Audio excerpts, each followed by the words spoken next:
Hello, my friends. How are you? Dr. Annette here. And gosh, we are back for another session on our book study, Heart, and it's by the author Timothy Canold. And we are actually diving into the second part of the Alliances section. We're going to look at chapters 19 and 20 today. So we've been focusing on the importance of collaboration, those professional learning communities, and what it is that we're doing to build knowledge capacity, inviting others to our classroom. So that's just a little snippet of things that we've been talking about before. And now we're going to dive into our relation intelligence, okay? Emotional intelligence.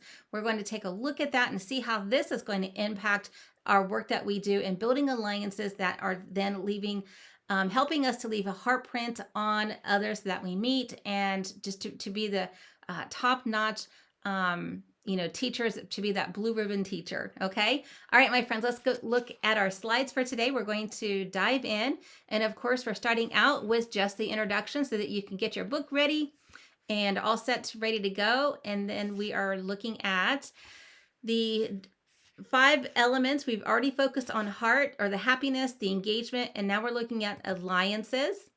And if you don't have your supplies, it's just a reminder, get that journal ready so that you're ready to take notes and write reflective thoughts. Again, we're looking at the alliances and how all these, now you should start seeing how all these 5 elements are coming together, at least the 3, and then soon the other 2. Our essential question is, are you a person open to influence and shared values, able to become more relationally intelligent and interdependent with others?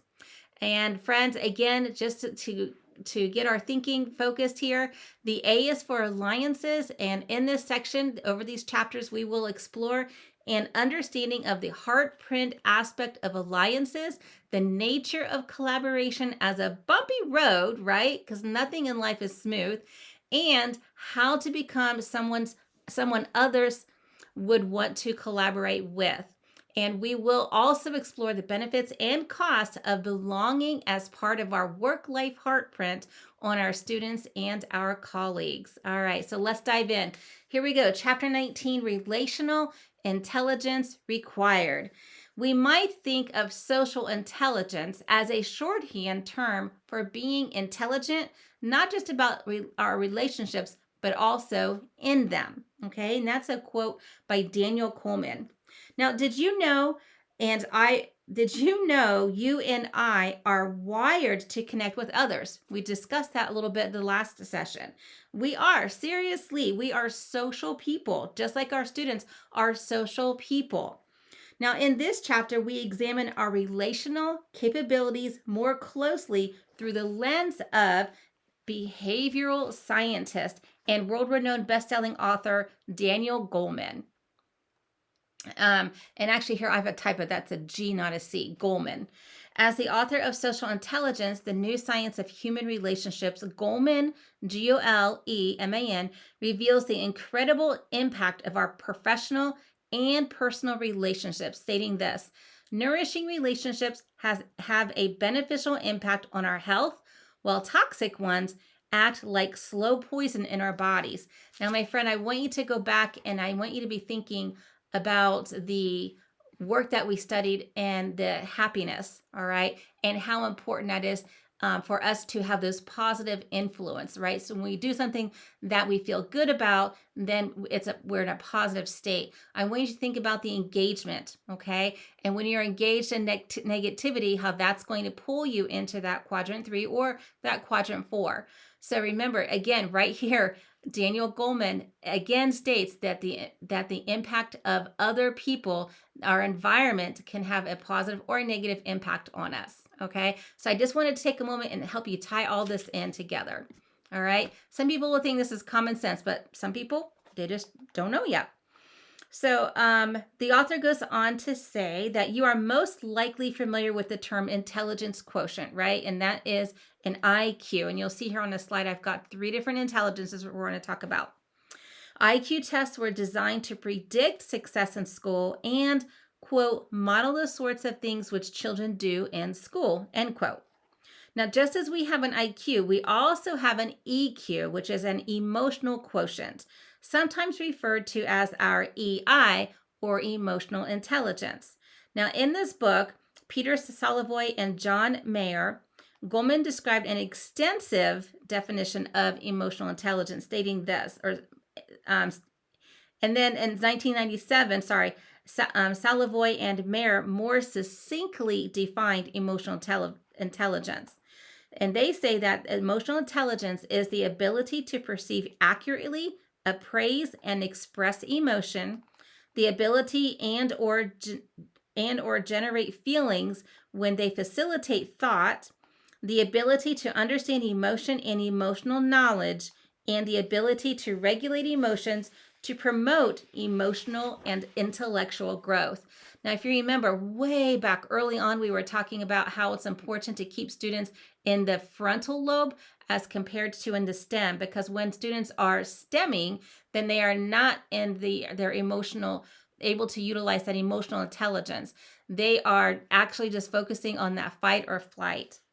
So the definition is a handful that I just shared with you. Now, Goleman further states that emotionally intelligent people give praise, they create a climate of positivity, they criticize well, they provide direction, they support people's needs, and frame the group's mission in ways that give more meaning to each person's contribution or not.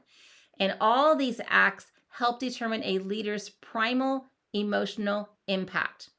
Okay, so that is the overall goal of the emotional intelligence. And if you go back and think about what Goleman says, emotionally intelligent people give praise, create a climate of positivity, criticize well, provide direction.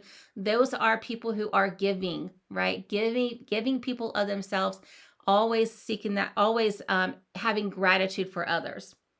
Now, the author also shares that a positive emotional climate at work drives performance results. Let me ask, do you think that a positive emotional climate at work is going to drive positive responses or negative responses? Is the positive emotional climate going to have people looking at a situation that the cup is half full or the cup is half empty? Is the positive emotional climate at work going to help people be solution focused, right? They focus on solving problems with solutions. Well, I say that. Or always looking at the negatives. All right. So, do you see how important that is to have that emotional intelligence, to have that positivity, to have that commitment as a team? All righty. The author says that developing my relational or social intelligence requires us to go deeper than just meeting with the person and doing our work, right? It is about a commitment to the work, a commitment to the colleagues that you work with, a commitment to the teachers that you work with, a commitment to the students. Remember, going back to the happiness, it's that passion, it's giving that 100%, 110%. Whenever we're working with those students, we are, and our colleagues, right? We're developing rapport with our students. We're developing a relationship. We're listening to students, listening to colleagues, listening to our teachers. We are demonstrating empathy for them, and we are exhibiting a passion for their work and effort. Not just ours, but their work and effort. All right. So those are some very, very key details that support a positive relational intelligence. Okay. So that relational intelligence is pulling in those opportunities to be developing the relationship, to actually to help the other person see that you acknowledge the situation, right? Sometimes we think about that feel, felt, found. I understand how you feel, right? Because I felt the same way before. I found, and then this is something that can happen. And then feel, felt, found. Something that found part, you share something that happens that was successful, and then that's something that they could actually implement.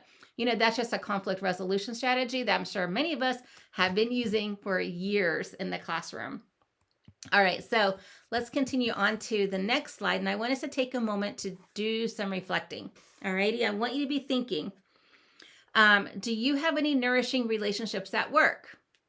Do you have any toxic ones? And how do those relationships affect your emotional state on a daily basis? So I want you to think about those questions and journal about those.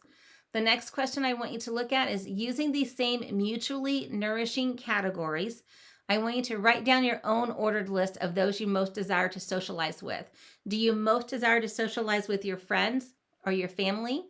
Do you most desire to socialize with your spouse, or your partner, or your children? What about the students and parents and coworkers or colleagues? What about your boss? Okay. Actually, interesting. Daniel Commons, he found that when people are most likely have more of a desire to socialize with people, develop relationships with people in those specific areas. First, friends, and then relatives. Second, spouse or partner, and then children.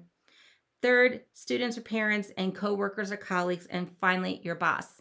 Now, for me, when I looked at this question, I was like, well, I don't know. Look at the next question. Do you agree with Goleman's statement about the good life? Describe the nature of the nourishing relationships in your life for these days.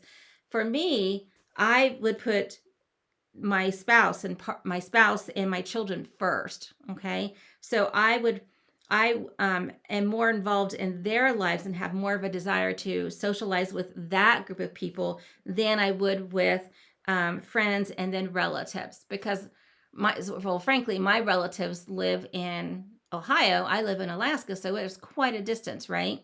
And also friends, I have some friends here in the area, and other friends that I have are more of the extended, okay? Those that I don't see all the time. Then we have coworkers, colleagues, okay? And then finally the boss. So that's kind of the area that I would write about, but your area could be totally different, okay? So I want you to be thinking about those nourishing relationships, positive, negative, right? And how they are impacting you in the work that you do, both professionally and personally. Okay? Wow, that was a lot. So there's a lot of great information in this chapter on developing those relationships, and I know that is something that I stress right from the get-go. Before even school starts, I am working to develop those relationships with the parents, with students, getting a successful year set, having a welcoming environment, meeting and greeting the students every single day, checking in on them. Something that I do is I stand at the classroom door. Hello, how are you? Shake their hand, because that's teaching them how to interact with other people. You shake their hand. And then also it's, letting them know that I genuinely care about them, how they're doing. And it's amazing just in that 30-second meet right there, and every morning you can get a gauge on how the students are doing. Okay. And then you can find out who you need to circle back around with to touch base if they're starting out the day with a little struggle. Because as adults, it's easier for us to leave things at home and not bring them into another environment. Whereas children, they can't do that. If something is bothering them at home, they bring it with them. Okay. And so you're developing that relationship. You want to have a positive environment, a positive relationship with your students, with your colleagues, or whoever else, your family, whoever else that you're with. Okay. All right. So that's a little tip for you. If you're not developing those relationships, make certain that you do that, especially with your students, parents, right from the get-go. Another little tip is something that I have found very positive is about 2 weeks after school starts, between that week and a half and 2.5 weeks, is I always make a positive phone call home, because the parents want to know how their children are doing, how they're adjusting to the new classroom, to the new school year. And that has been a great way to help to develop that positive relationship with parents. Okay. All right, my friends, let's take a look at the next chapter that we're going to focus on. And that is chapter 19. Chapter 19 is focusing on what are those black boxes. Now, this would make more sense if you read this entire chapter, because the author talks about a time when he was having some heart challenges, and he was in kind of like an operating room, but not fully out. But he noticed that there were some people with some black boxes, which were actually they were residents students in residence, and they had iPads and they were just taking notes. Okay. But what he does is he uses this as a comparison to what we can do in education. So let's take a look at page 137 on this. So we beat on, boats against the current, borne back ceaselessly in the past. And that was by F. Scott Fitzgerald. So just as we are how we treat each other, right? We also are how we choose to learn from one another. In the book, Bringing Minds Together, the author and co-founder of Boston Scientific, John Abate Bailey, describes essential elements of building community with our colleagues. Although talking in the context of the medical field, Abale makes a point that applies just as well to you and me in our profession when he states, now this is what the author states in the medical field. Think about how it's parallels to the education field.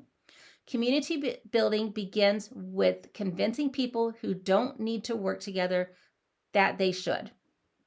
This depends on, 1, inspiring them with a vision for change that is beyond any of their powers to bring about individually.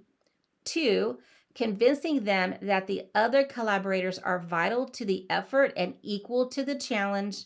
And 3, preventing any one person from benefiting so much that the others feel their contributions are being exploited. All right, so Bailey establishes that the community builder, you as a team leader or as a team member, is responsible for ensuring that these 3 community building success criteria are protected. And how would you rate your current grade level teams, course-based teams, or school-based teams on this specific criteria? All right, I want you to pause on the video or on this, and I want you to be thinking about those 3 elements of successful community building. Okay. All right. And then when you're done, of course, come back, and we're back. And whenever I'm thinking about these 3 elements for a successful community, I think about those team agreements. And we've talked about team agreements before and how important they are. Okay. Now, when the author describes the story about, being in the operating room and the sedation and the people he looked over. And so later on, he asked his doctor, who are those people with those black boxes? And so they talked about that and how it's just they were, medical students and residents, and they were taking notes. They were watching, right? Because there were windows, they were on the other side of the windows, and they were watching. And my question is, we've been talking about this, is about how often do people come into your classroom? How often do you get to go into other people's classroom? That glass bowl. So when I was reading this, it reminded me totally about that glass bowl teaching, right? What if you had a room where it was just all windows and people could watch you teach? How impactful would that be for other teachers and for you whenever someone comes into your space and they give you some positive feedback? All right. So as educators, my friends, we build the bridge of great teaching and leading as we learn to walk on it. Okay. We know that we are always working to improve. All right. If you go back to the very beginning, so we beat on, boats against the current, right? We have those struggles, right? Every single day, borne back ceaselessly into the past. Things will take us back. And then what do? We forge forward. Okay. So we do not, and most likely never will have the exact answers to our work, right? We're not working with widgets. We're working with live people. And that is why there is an art to our profession. We always talk about the science and the art of education. Let me bring this back to me here for a minute. So we talk about that science and the art of education, and they are intricate when they weave together. We have all the science. Okay, you probably have heard of the science of reading, right? All that information is so important, but then we also have the way that the teacher is delivering that lesson, which is the art. Okay, those 2 coming together is so important. All right, let's go ahead and wrap up our lesson for today. All right, so I want you to be thinking about these questions, all right? And in your journal, I want you to list the first action you currently take to stay connected to your colleagues and to learn from them every week in a public sharing of your daily work, professional practice, in action. Okay. And then I want you to examine 7 personal barriers, okay, from the list that might cause you to disconnect from the work of your team. Now, if you're looking on in your book on page 139, there are some barriers there, right? One of the barriers is you only do your work out of an obligation or a compulsion. Another barrier, you feel unusually overwhelmed by your unusual workload. Your concerns are mostly self focused. Your ego gets in the way of sharing with others. And in my book, what I did is I aligned these 2 things that we've talked about. Okay. For example, you only do your work out of an obligation. That goes back to, well, you have no passion, right? You feel unusually overwhelmed. You're concerned mostly about self focus. Your ego gets in the way. That takes us over to quadrant 3 and quadrant 4. Now, another one is you wonder if you are making an impact on your team's work results and efforts. You are reactive rather than proactive when making decisions in class or with your team. And another barrier, the last one, you would rather maintain the status quo than take risks and make changes to your current practice. Okay, the beauty of working together collaboratively addresses those last 3. Okay, I do things well, I have things I need to work on. And my colleague does things well, and she or he has things to work on. But together we complement each other as a team. Choose one starting point from that list. And I want you to write about what you might do to improve your connectedness with the others on your team. All right, my friends, that is it. So there's a couple of questions I want you to spend some time thinking about. I want you to jot down some journal notes, and then I want you to look at how the work that you're doing with yourself, with others, is impacting your relationship. And are you one that would say, gosh, I would like to work with me? Yes, I would like to work with me because I'm positive. I have good ideas. I listen to other people's ideas. Okay. And isn't this exactly what we want our students to do? Okay. Yeah, you know what I'm saying. So I want you to take some time to journal about this. This is a great, I kind of went through this fast, but it's a great 2 chapters focusing on relational intelligence as well as focusing on how we can work together in a community and learn from one another. All right, my friends, that's all I have. We have one more lesson in chapter 3 of focusing on alliances, and that's chapter 21, and then some final thoughts. And then, gosh, before you know it, we're in the next letter, okay? And that one is risk. So, all right, let's not jump ahead, but let's take some time to reflect upon what we've been learning so far. All right, my friends, I hope that you have a blessed day, and I'll see you again soon. Bye-bye.